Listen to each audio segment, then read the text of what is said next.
And one of my favorite songs on the Libra album, bro, was With You and Your Son. Yeah, that's my favorite song ever. Listen. You know, your kids are your kids around you. But then when they started having cameras on them, right. I started to learn like a lot about them.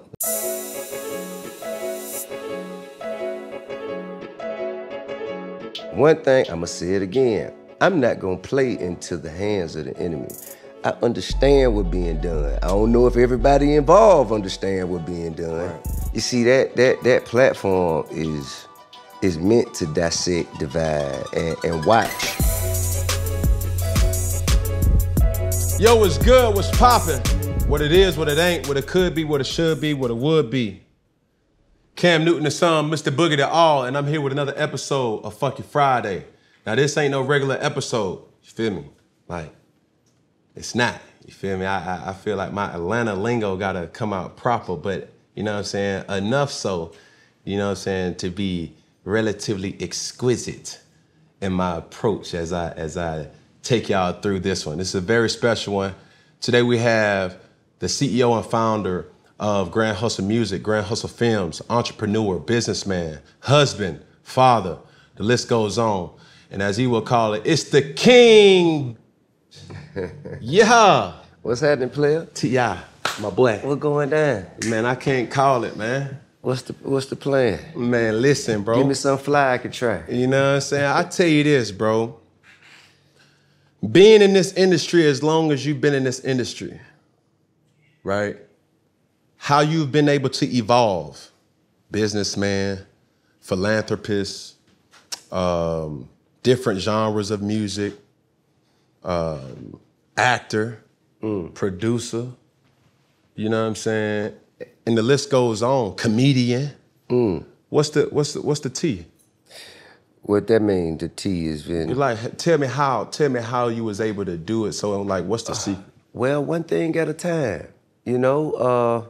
I think all the things I do, they all are born from a vision, you know? And I just always had like visions of, even when I was surrounded by the environment that we come from, I still just saw better for myself. I just saw more for myself. Right. I would watch Lifestyles of the Rich and Famous, and I remember that the Eddie Murphy episode came on, I cried.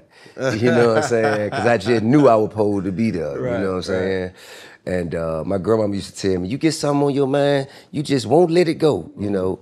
And I just, you know, so everything comes from a vision. I had a vision that led me to music. That I had a vision led me to acting. I had a vision that, you know, led me into all of the things that I'm doing. Everything that I'm doing is born with a vision. Right. So with that being said, you've been a staple or a direct representative of what Atlanta's, as we call it now, trap music. One of the forefathers of it, you know what I'm saying? I would say, obviously yourself, the Jeezys of the world, the Gucci's of the world, and just to name a few, especially when I was growing up, you know what I'm saying? Do you like where the state of music is right now? Well, I think the state of music is always, including in my time period, you know, it was always the best of times and the worst of times. Right. You always had something that was completely forward thinking, that was pushing the envelope and just busting outside of the expectations of greatness. Then you had bull, that was more bull than the generation before. Right. So every generation gets better, and the bull will be worse. You know what I mean? And both sides of that spectrum is, you know, gonna lead to it being the best of times and the worst of times. So even as we talk about this music industry, you have your children in this industry. How does the balance of me being an athlete, right? And I'm toiled between the two where it's like, bro, y'all really don't got to play football. Yeah. I needed to play football. Right. You needed to rap. Yeah, you know what I'm saying? Yeah. You became a TV personality, a rapper, an entertainer, all off of A Better Life for Them. Sure. So for you, how is that as you see distinct values or distinct talents in your children, do you push towards it or you just let it happen? Well, for one, I really hate that they chose to be in this industry.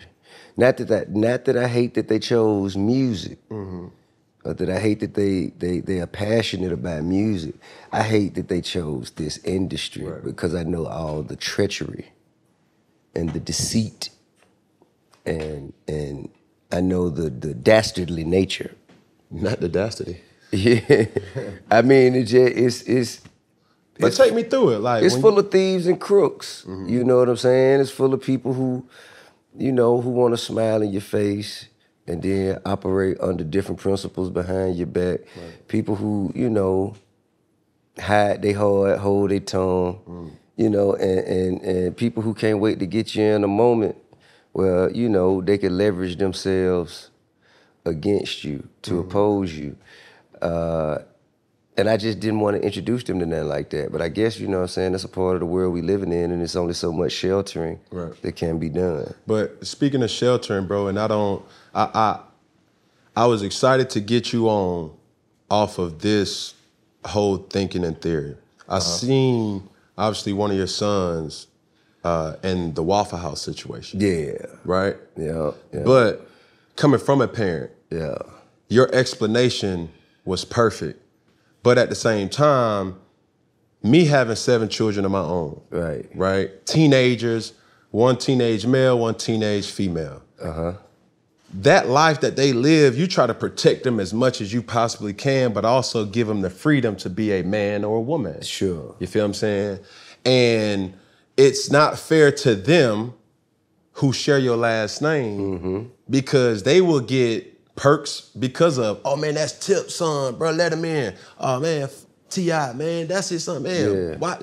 It's gonna be both sides. You dig what I'm saying? Yeah. So when a situation like that happens in the media, as a father, it's like, oh my God, take me through it. Well, it's kind of like my daughter and I was having this conversation, my youngest daughter, and she was, you know, I guess she's going to school for the first time. She's in 1st grade. She did homeschool, pre-K and K. She in 3rd grade now. She wanted to go to real school by her own request, and so she's beginning to socialize and she's learning people. Right.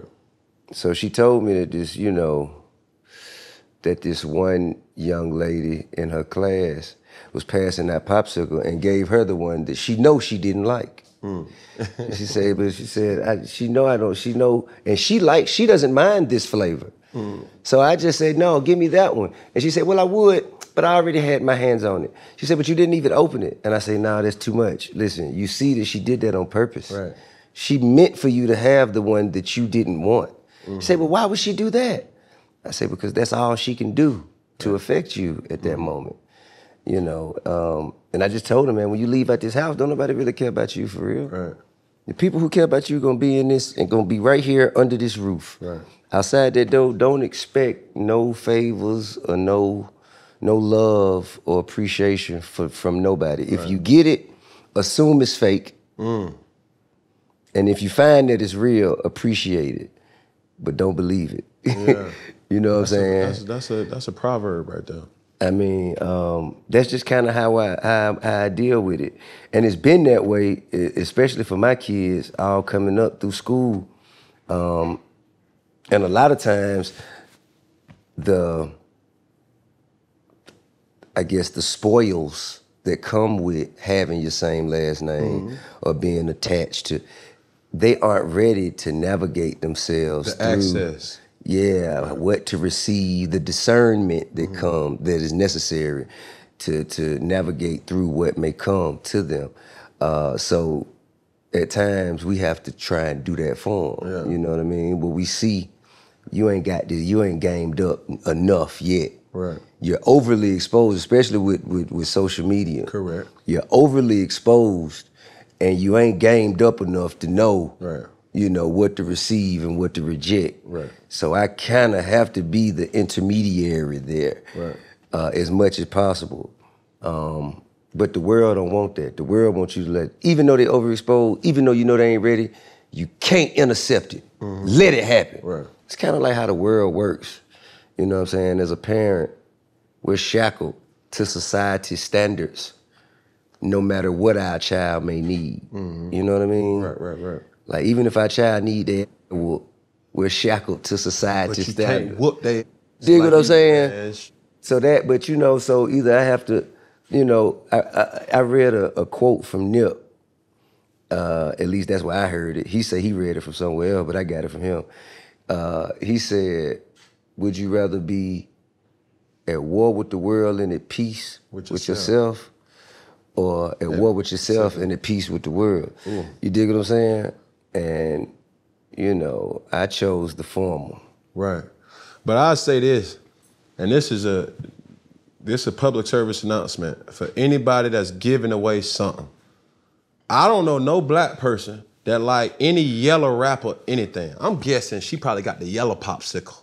You see what I'm saying? Somebody like the yellow popsicle. Give us the pink, the red, purple, maybe red. Hell no. We don't like the yellow Starburst. We don't like the yellow Laffy Taffies. We don't like the yellow. I actually like the yellow Laffy Taffy. I don't like lemon. I like banana. Yeah. You see what I'm saying? I don't like lime, but I like green apple. Hey man, you ain't never seen no person in class trying to bypass class, trying to pick the yellow Skittle out and saying, but he here. Like, nah. Yellow none.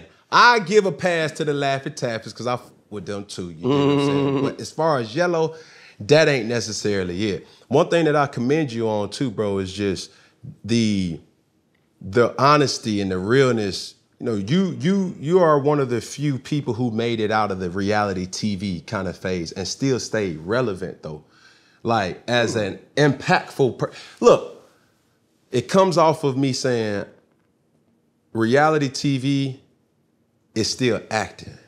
Well, I don't even think that, you know, at least because, I mean, for lack of a better title for it, I feel like it was more like a family follow documentary. Yeah.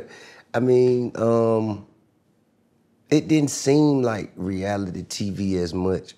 Maybe when it became Friends and Family Hustle, it was a little more, you know, production. Right. And, you know, there were times where there was tension and we probably had to act like it wasn't as much tension, or we had to produce some things around that tension.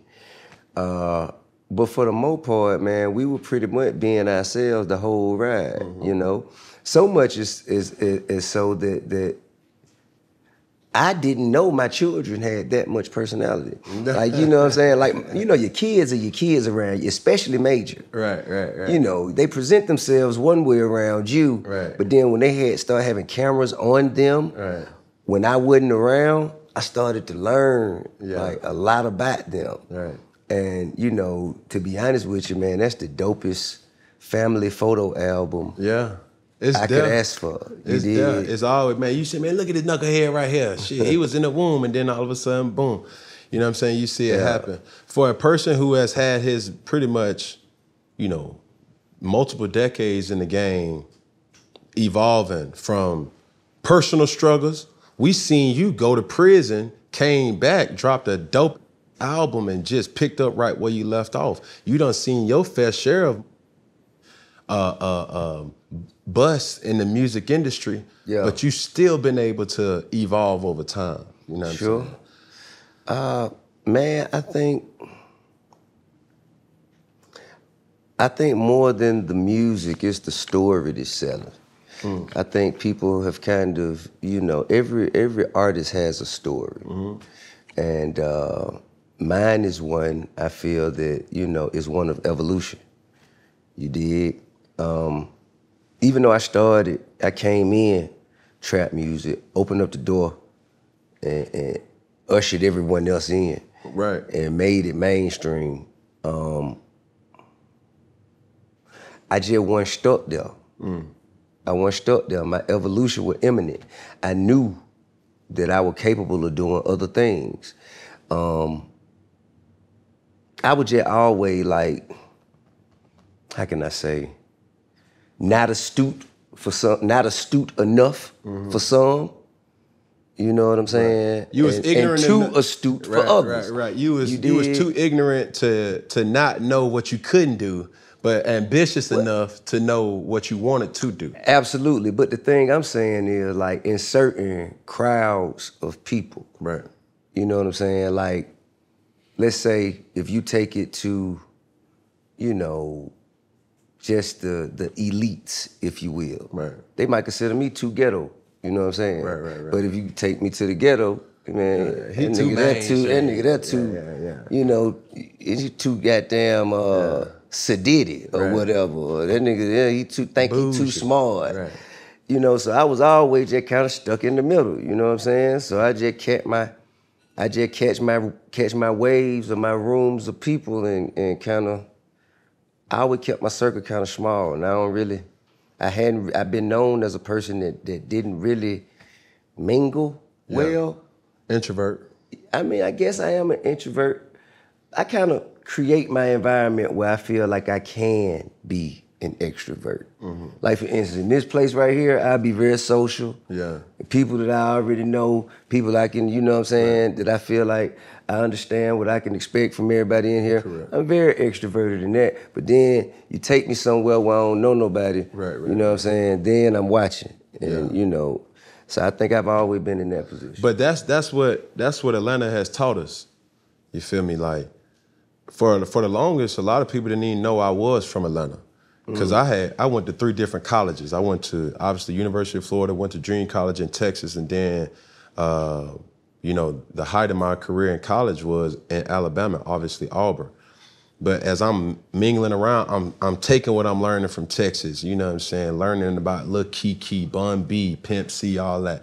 Going to, you know what I'm saying, Florida at that particular point in time, Plies was the man around there. Right. And, you know, just being hip to a whole different culture. The culture, those are very rich cultures. Yes, sir. Coming from Atlanta, going to Texas, then Florida, right, and Alabama. Those are very rich cultures. Right. Well, 4 because you started in Atlanta, right, and then you kind of learned and I guess integrated those cultures into what you already knew. Right. And by the time you finished. Not to mention when you went to the pros. Yes, sir.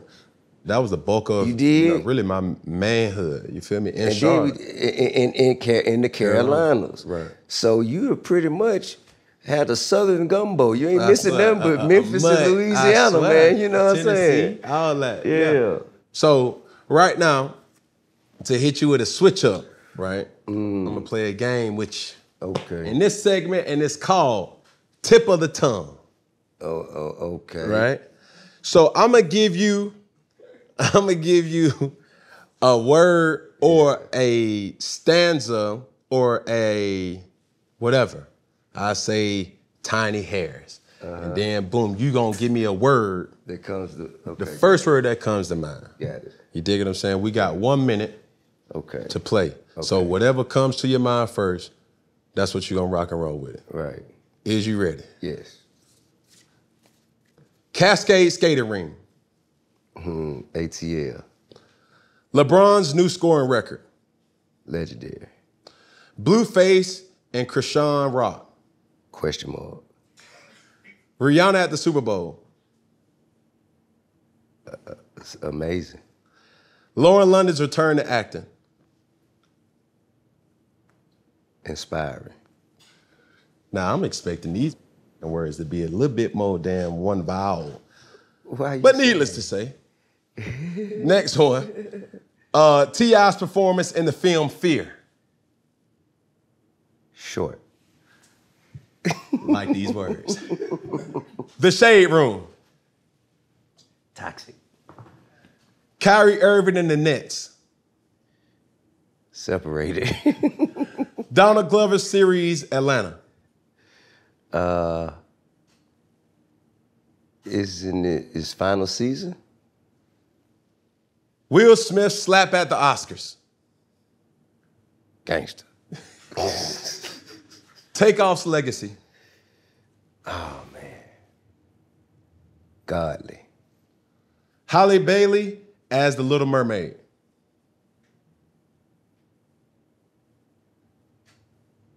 Special. It is. Last but not least, Kim and Ray J's sex tape ploy. Who? What? What'd you say? It's What you say? Say it again. Kim and Ray J's sex tape ploy. Billions. But did they make it though? Who? You keep saying they. Which they? We done. But I'm saying, did they make billions? One of them did. Ooh. So I don't know if you talking about like, but in all fairness, both of them are better off now than they before. With it. You know, I ain't gonna say better off with it necessarily because I don't know what kind of emotional strain financially. Yes. Financially, it seems like everyone that you mentioned in that has kind of elevated, propelled themselves. Yeah. From that turn of events. Leveled up, you know, or gotten surpassed. Yeah. You know, as I was reading my notes, you know, getting prepared for this, man, excited to even announce the potential new album that you got, Kill the King. Mm-hmm. Take me through it. Kill the King is my final album, my final studio album. I think at every person's time in their life, don't get me wrong, I love making music and I will still make music. But I don't think that calls upon all of the gifts that I have been blessed with. Right. And I don't think that the way it's set up right now, I don't think that I could like move within my purpose or answer the call of my purpose, focusing solely on that. Right. Placing a lot of my primary efforts and energy on that. Just on music alone. Yeah. So I mean, you know, I'm going to produce a final album, and it's called Kill the King. I like that. Man, one of my favorite songs on the Libra album, bro, was with you and your son. And that's my favorite song ever. Listen, bro, the banter that y'all was going back and forth, it was a side of your son that I kind of felt like his gift was his curse. And I felt like he wanted to prove to you that, bro, I'm a man, so I moved out, you know what I mean, or whatever. And even though just the stigma that comes with, oh man, you T.I. son, you can rap, that held his own. I heard like semi J. Cole, Jid, like some say he bodied me. Definitely. Know? Some may say, but I'm it was right with that. I wasn't expecting it though. That's the thing, because you know sometimes it be like handouts, like bro, I'm gonna put my, be making music. Or they have a joint album with guys that I'm like, bro, they not even supposed to be on this song. Right. They're not supposed to be on this album. I see what you did. You trying to put your people on, but they devalue that song. Sometimes. But that track right there, it was a beautiful kind of melody of father-son moment. And I tapped in with him after that. You know what I'm saying? That's what's up, man. You know what? But if I may, I'll kind of share with you why it may feel like that. So my oldest son, Messiah, he did the beat, right? So Messiah's playing for me and Damani. He playing like, a lot of his beats that he doing. Right. And I picked that beat, and then I left the room. And I guess Damani had picked the same beat. And we were just, Damani came up to me and said, you don't really want this one, do you? Yeah. I said, yeah, I was gonna use it. But he say I always get beats and don't never do nothing with them. So he was like, yeah, all right. Then I said, man, I'll be right back. I gotta run somewhere. So I left and came back. He had done did a verse. I said, oh, he trying to take the song from me. It's a challenge. So then I got on there and I did my verse. So I said, it's still my song, I'm keeping it. Right. You just gonna be on my, so then he got on it again. So we just, we were going back and forth. And you know what I'm saying, because I did choose it first, I ended up keeping it for my project. Man, that was what's up, bro. I think those proud fathers. I finally have a favorite song. Usually, I always say, the songs are like my children, but this song actually features one of my children, produced by one of my children, so that's officially my favorite song. Speaking of favorites, take me through your own kind of where you was in life and the creation of Paper Trail or your favorite. Mine, you know what I'm saying? Just King, T.I. versus T.I.P. Like talk to me through it. Give me your 3 best bodies of work. My 3 best bodies of work are not necessarily my 3 favorite times in my life. You know what I'm saying? I think that conflict and turmoil makes for greater artistic material. You're going through something though. Yeah. So I feel like my greatest bodies of work, I'm Serious, Urban Legend, trap music. Yeah. I mean, not to take anything away from Paper Trail or King or the Libra or the Dime Trap for that man. Man, it's hard. It's difficult. Yeah, that's man. a subtle flex, you know what I'm saying? Just to be able to say, bro, I got a discography of healthy, you know, it ain't just no, bro, you got a body of work with no skips. Like, you just let that rock and then boom, it's there. But you know what? That's because that's what, okay, so, and it's such a blessing because I always compared myself to the that I like to listen to. So like my favorite albums, let's say before I came into the world of T.I., before I'm Serious, my favorite albums were All Eyes on Me, Riding Dirty, Southern Player Listed, ATLians, Scarface, My Diary. Yeah. Man. But a lot of that's not as I'm hearing the artists who created these, they not necessarily. You name one that was from Atlanta. And yeah, well, you know, I was a fan of the game. You know what I mean? Yeah. I'm from Atlanta. I was a fan of the game. You know, I bought everything. I used to buy everything. Yeah. You know what I'm saying? Fushnikins, Brand Nubians, Onyx, Wu-Tang.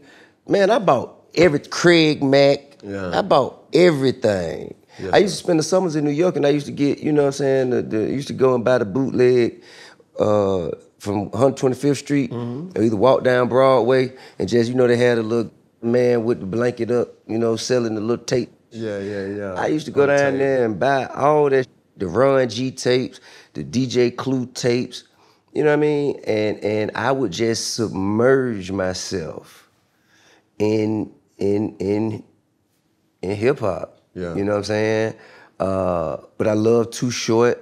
You know, it's just certain albums that are like embedded in my head because I fall asleep listening to that. Yeah. Wake up, get dressed to go to school. Twister, Adrenaline Rush. Yeah. Goody Mob, Soul Food. Like I just remember these albums from top to bottom because, you know, they just became an incredible part of my life. So when I started making music, I was comparing my submissions to these. Like, you know, how does this compare to Adrenaline Rush? You know what I'm saying? How does this compare to Coming Out Hard? Yeah.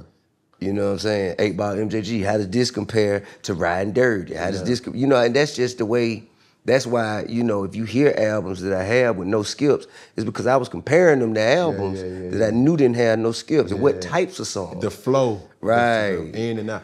That man, look, is the mixtape is mixtapes dead? I don't know. I'm out the loop. But I say that because I feel like mixtapes is now the deluxe versions of albums. It's like the throw, and I have to monitor the choice of words that I say, but it's not like the throwaways, it's the additions. I'm like, I remember. Yeah. Okay. I'm saying, I remember a time when artists will come out with mixtapes, and the mixtapes then the city up. That was an album right there. Yeah. You feel what I'm saying? Right.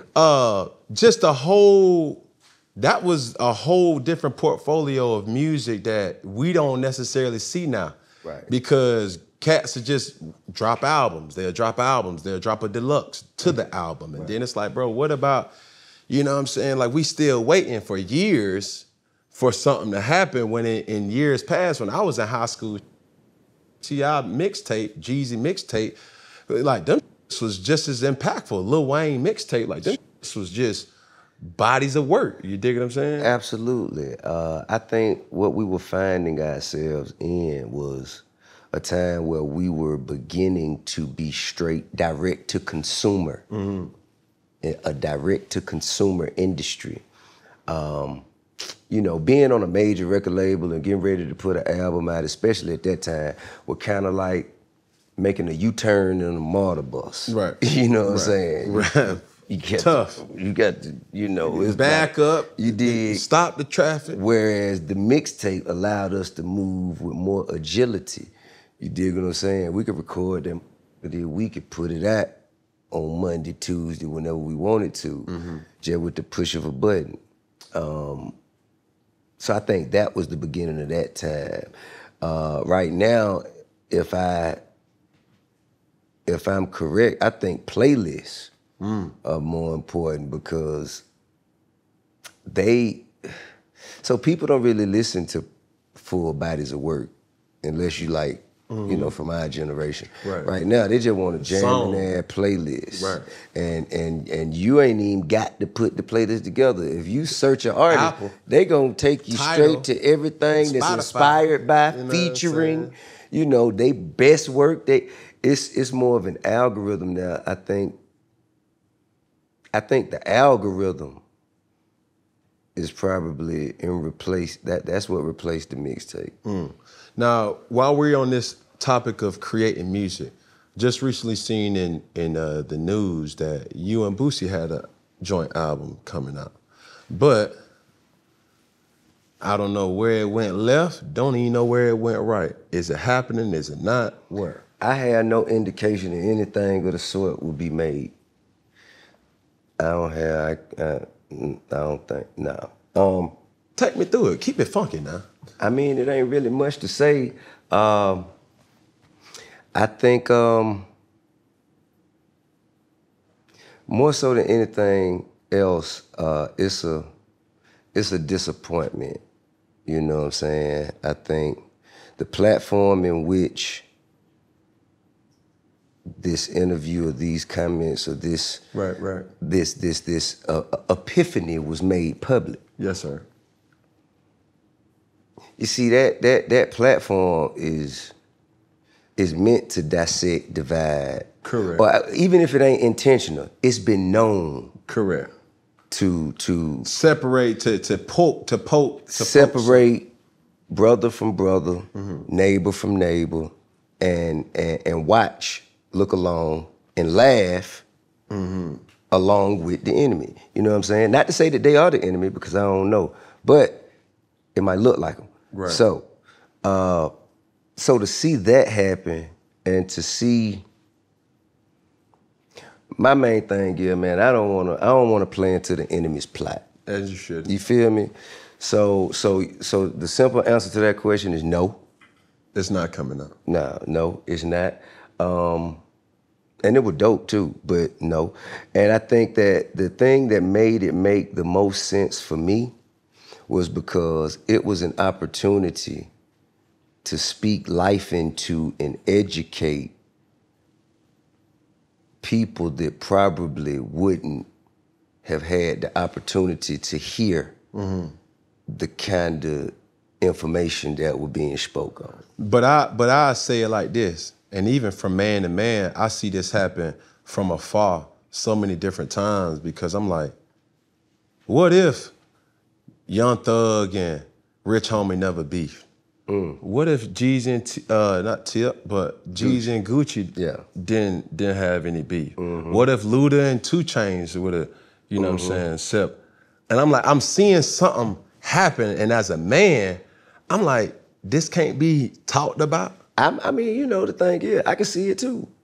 And I'm just, as I see it, as I watch it play out, as a chess player and a thinking man, I ain't gonna play into it too much. Of course, how can I say, the nucleus of it, I understand is false. As it pertains to me. You know, the catalyst, the thing that's driving the conversation. The fuel. You know, absolutely. There are facts. There are facts, documented facts, that could disprove that particular piece of logic. However, the suspicion of that made public and the position that were taken, it kind of poisoned the opportunity to move forward in the same spirit. And I'm speaking from a person like, bro, I'm a fan of creativity. You feel me? Like, I'm not trying to be messy by no means, but at the same time, I'm saying to myself, it's like, bro, I mean, you here to ask the tough questions, man. You're doing a good job. You're doing a good job. But I don't. But listen though, It's just like if we was on the field, I had to blitz you, whether I like it or not. Come on now. Hey, hold on. Tip the mic. Let's slide to him. Hey, if he come now, you got it hot now. That's right. Why they? You know what I mean? It's just that though. But I before I sit up here and not speak on something when I know it's like, bro, I with everybody. I'm a one-man army. You feel me? And before I sit up here and condone messiness, I would try to unify the situation. I mean, it ain't really, to be honest with you, bro, I ain't took no position. I you know, bruh, one thing, I'ma say it again, I'm not gonna play into the hands of the enemy. I understand what's being done. I don't know if everybody involved understand what's being done, but I understand what's being done. I can see it. And just speaking about the subject at hand, I also understand the sensitive nature of it, and why it's so important and impactful to our people. For one, trauma, as I've learned, is passed down through DNA. You feel me? Yes, sir. And law enforcement, as I've learned, of its origin, its purpose was to kill, capture, and collect slaves. So in the days of slavery, the first snitch was the person who would point out Harriet Tubman and the people who were getting ready to run. So if you was a person who was getting ready to run, had already ran and almost got away, and you find out that somebody told on you, and then somebody looked just like you. You was inside the arm. You was with that. That's traumatic. That's lifelong trauma. That lifelong trauma will be passed down through your DNA of your sperm, generationally. And the same goes for the brothers and sisters and aunts and mothers and children who saw that. Right? And who were affected by that. So I understand that. But I also understand how it's being played against us. Yes, sir. It's being used, it's being weaponized against us. If you notice, there's always something about our leaders, black people. Yes, sir. Whenever black people have leaders, there's always always an excuse. There's always one reason or something why, I guess, people are saying that you shouldn't follow them or they shouldn't be. Some type of dirt in it's always something. It's always something. You find a black leader that's in existence that they haven't threw mud on, that they haven't used something or another. It's always something. Whereas, look at the white leaders. They got tons of dirt on them, and ain't nobody used it as a reason not to follow. Or not to elect. You see what I'm saying? So, I mean, I understand it, but I'm not a surface level thinker. Yes, sir. And I know that a lot of these opinions are coming from surface level thinkers. A lot of us are so traumatized and we've been so brainwashed. I mean, brainwashed and also manipulated. That we are afraid of being tricked. And automatically we think somebody, no, you talking too smart, you trying to trick me. No. Okay, all right, so fine. Didn't make it too much sense. Must be a lie. You feel what I'm saying? That's the white man talking. You know what I'm saying? So I understand what I'm dealing with. So I try my best not to allow any emotion to come from it, but I gotta treat it as it is. Right. I mean, like, man, the more than anything, though, bro, like that whole situation, because the situation came out and it was being used by the enemy trying to go against me, and I understand that. Right. It's so many of our people being used by the enemy. I don't know if they know it or not. I don't know if they volunteering for it. I don't know if they being misguided or manipulated into it, but it's so many of our brothers that are strong-minded and that have so much great potential to lead, but they're being manipulated by the enemy because the enemy knows that. You know what I mean? Power. They know that. And man, so that had already been thrown out there, but I ain't really into clearing up nothing for strangers. Right. It don't even waste your time, energy, or effort, like, because you damned if you do, damn you. That's just like if you get a flag on the field, you not finna go talk to the people in the stands about how it's a bad call. You know what I'm saying? Especially if you the away team. Exactly. So I never addressed it because I know the truth and there's no need to. Correct. But now that somebody that I know, somebody that I welcomed in my home, somebody that I consider an ally, had did that, like that was like, whoa, okay, damn. Right. I guess they did what they wanted to do. Mm-hmm. You know what I mean? And I was disappointed more than anything. Right. I could do it.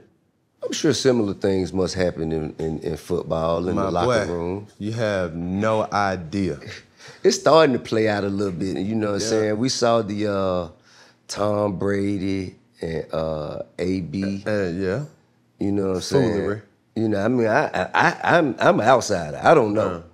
I don't know either. But you know, bruh, OG told me, bruh, you can't expect your morals and principles to be on somebody else's. That's true. You see what I'm saying? Like, I know what type of person I am, bro. I love hard. And that's what my partner, that's what my woman, that's what my homeboys, that's what my family. That's real. You see what I'm saying? So before I sit up here and thrust myself and say, nah, bro, I got you. The biggest fear for me is rendering my time and efforts to a person and then you find out like, bro, you a wolf in sheep clothing, dude. Like, yeah, it just made me wonder, like, you know, and then when I'm going through things like this, even though it's trapped on my phone, so if I don't pick up my phone, I don't see it, right? But it make me paranoid. Yeah. Like being around people, you know, I'm like, man, which one of you in here? It's somebody in here. Somebody in there has some bad to say about me. Yeah. And I'll never know, you know what I mean? Yeah. And it makes me a recluse. It makes me want to go to a space where only the who I know love and can I guess anticipate their actions somewhat. Right. Or anticipate their principles somewhat. Boom, dig. Thank you so much, Toyana. Oh, okay. Toyana, you're a doll. Thank you so much. You might want to nuke that. That heat coming from that. Yeah, I'm gonna give it a second. But but times like these, man, they also challenge me to be the ultimate thinker. You know what I'm saying? They challenge me to manage my emotions. They challenge me to present myself as God intended and not as much as I intended. Right. You know what I mean? So, you know what I'm saying? It's our ego and bravado, like what we want. You know what I'm saying? Every man is starring in his own action movie. Correct. You know what I'm saying? We are Bruce Willis and Die Hard in our head. All of us, you know? And, you know, for us to have to take that vulnerable moment, you know, even in Die Hard, when he answered the phone and the hijackers got his daughter, and it's like, oh. You don't want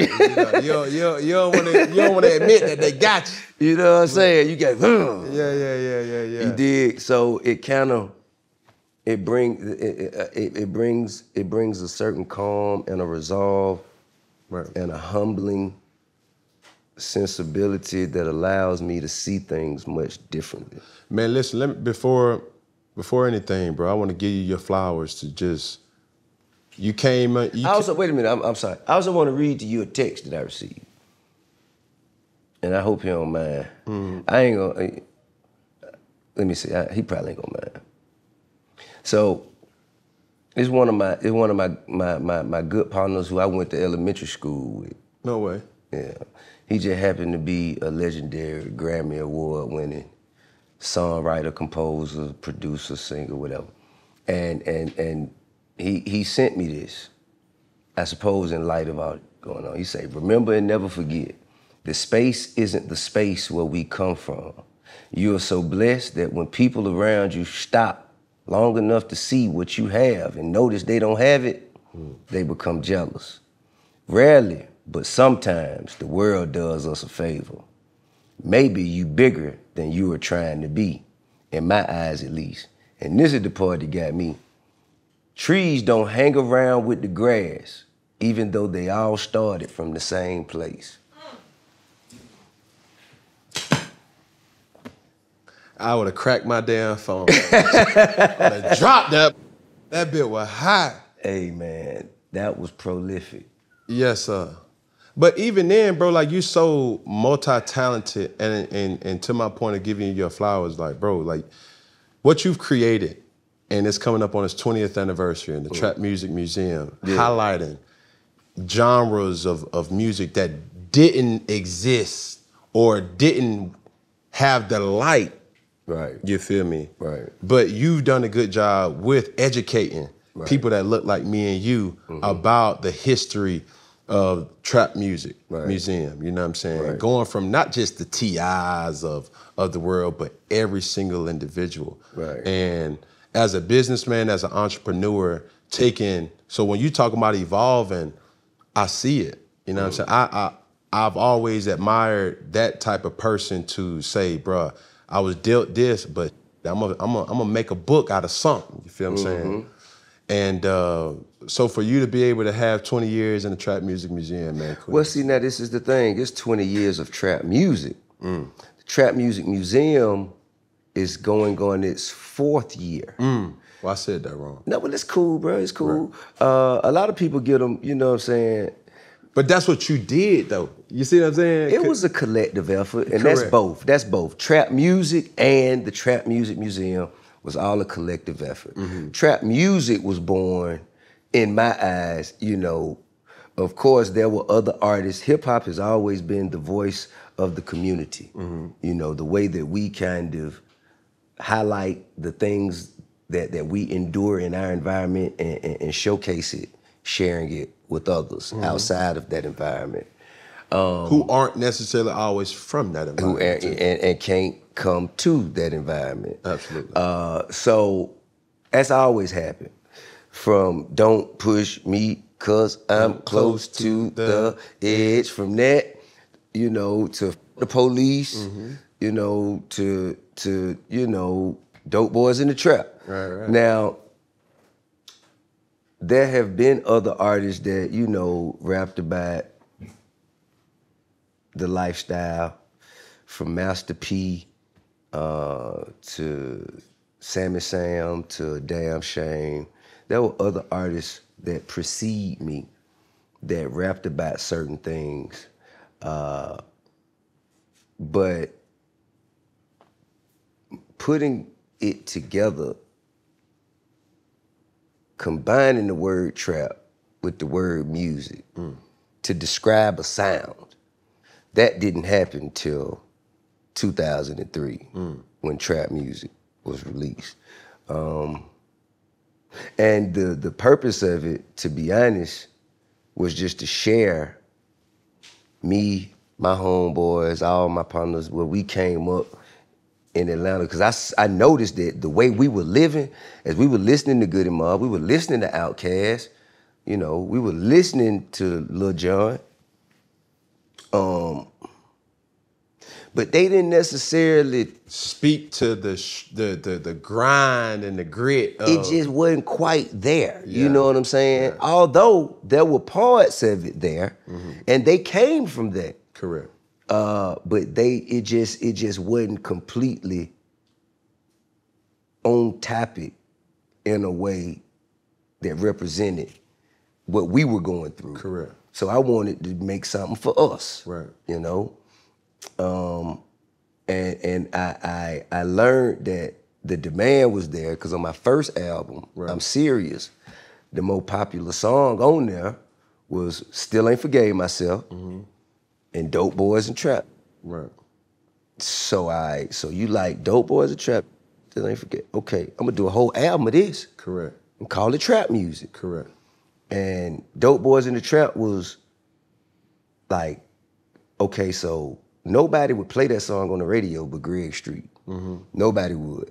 So that just shows you kind of like, and even the clean version, right. Dope Boys in the Trap. Right. Like nobody would play that on the radio but Greg Street. So that shows you like how, I guess, how filtered mainstream radio was. Right. You know what I'm saying? But after that, it was a little more, became a little more lenient, a little more lenient, a little more lenient, right. a little more lenient. Now it's Percocet, Miley Percocet. Now, not to say that that's a good thing or a bad thing or what have you, but the thing is, due to the environments we come from, everybody has experience with drugs, some way, shape, form, or fashion. Indirectly or directly. I don't care if your daddy sold it, your mama used it, your uncle went to jail for it, your friend got shot trying to sell it. Something happened to you. You know what I mean? Right. Shape, form, or fashion. And everybody is kind of enduring and sharing in these same experiences. Right. So when I put out trap music, that was my experience, that was my installation. And then shortly thereafter, you know what I mean? That was Jeezy. Yep. With his, okay, well, here's my submission. Correct. You know what I mean? Then Gucci, here's my submission. Yo got it, here's mine. Right. So on and so forth. And it just sound completely different. Because we're having completely different experiences. Correct. You feel me? Correct. But the reason all of these projects and all of these people, all of these artists are important is because we let the rest of the world know that they weren't going through it alone. You feel me? The ones at the bottom, well, as we saw it as the bottom, you know what I'm saying? Yeah, well, it's probably, it's definitely the bottom. But I'll tell you this, bro, coming from where I come from, bro, like you're the Mount Rushmore of music. And I'm not saying that just because you're here. I'm saying that because when I was listening to the headphones and I had to keep my CD player still because that was skip, or the cassette player when I was beatboxing, you know what I'm saying? Dope Boys in the Trap, like all that, that's what I grew up on. You know what I'm saying? I was raised in the church. So I had to sneak and listen to the music, but all my partners, all my, right. like they was listening to it and they was, if you see me in the street, I'm like, okay, cool. Boy, like what this is, like what this sound is. So that morphed me into the person, that bravado, so to speak. Yeah. You know what I'm saying? And I thank you for that. You know what I mean? And for us, we live in a time where we don't give people the appreciation that they need. So before you leave this damn set or this earth, you know, bruh, as a person growing up in Atlanta, seeing not just the musician or the musical artist, but also ATL has impacted everything. You know what I'm saying? Man, I appreciate it. That too. And it's a blessing to be involved and really just a part of the journey to be allowed to make a contribution. Like I told you, man, I grew up as a fan of it. I bought everything. Whether it sucked or not, I don't care. I just wanted to hear it. Right. You know what I mean? And to be that from that person, listening to others, just hoping for an opportunity to one day be, you know, on the same playing field. Going from that to now, you know, having a discography of stuff that people who are more famous than me can remember. That they could say, okay, I remember where I was when this came out, when that came out. That to me just lets the little kid that I was, lets that little kid know that you did, you was on to something. Yeah. You feel me?